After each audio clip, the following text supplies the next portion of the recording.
Hey everybody, welcome back to my channel. As you can see behind me, it is currently snowing. So I thought, what could be more comforting and more delicious than homemade meatloaf? I consider this to be one of the tastiest meatloaf recipes that I have ever eaten. Let's go ahead and get started. Alrighty, this is pretty much the easiest meatloaf recipe, and I should really double it because it is always gone in my house. So we're going to start with 2 pounds of ground beef. Okay, we're gonna have 1 cup of milk, 1/2 sleeve of Ritz crackers that we are just gonna go ahead and get in there. Perfect. 1 egg.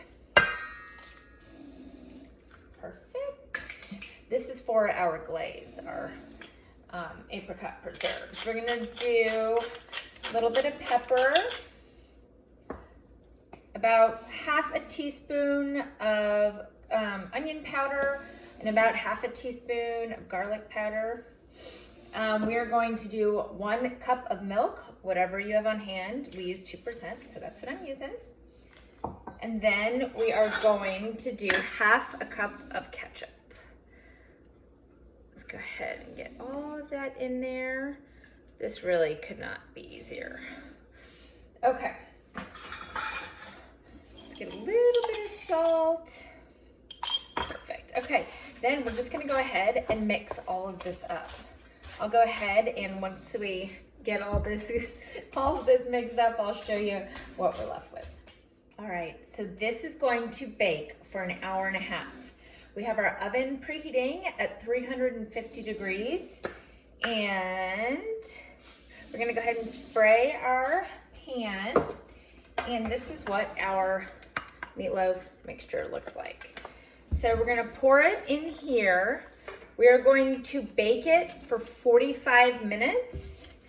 And then we're gonna take it out and we are going to spread our glaze on top of it and cook it for 45 more minutes. I'm gonna go ahead and get this in the oven, and then we will check right back in and we will get our glaze all mixed up.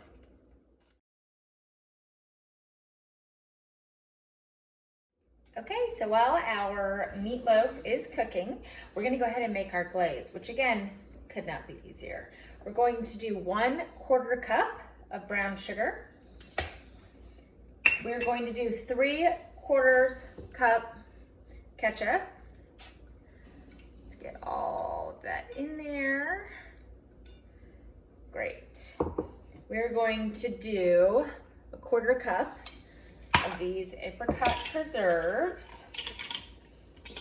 I'm just gonna use the same little cup holder that I used for the brown sugar.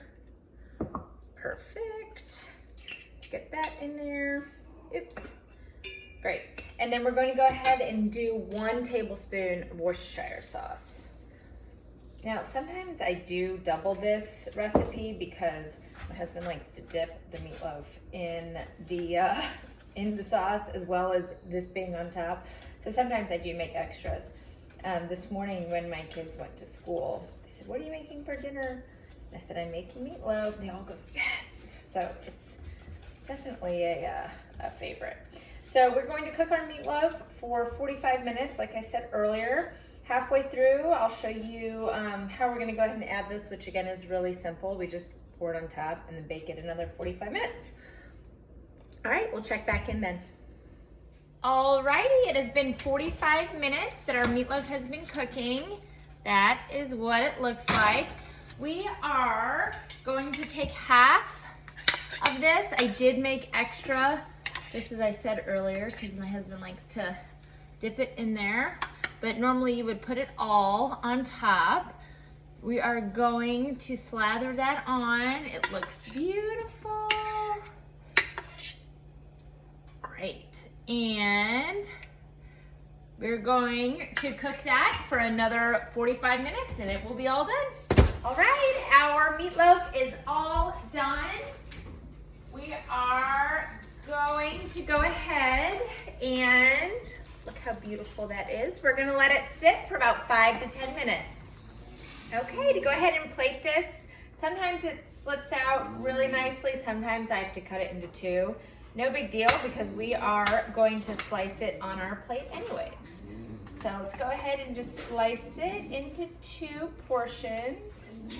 There's one. Hot, hot, hot. And let's go ahead and do the second. Perfect. Hot, hot, hot. Fantastic. I'm gonna let it sit here and then we'll slice it up.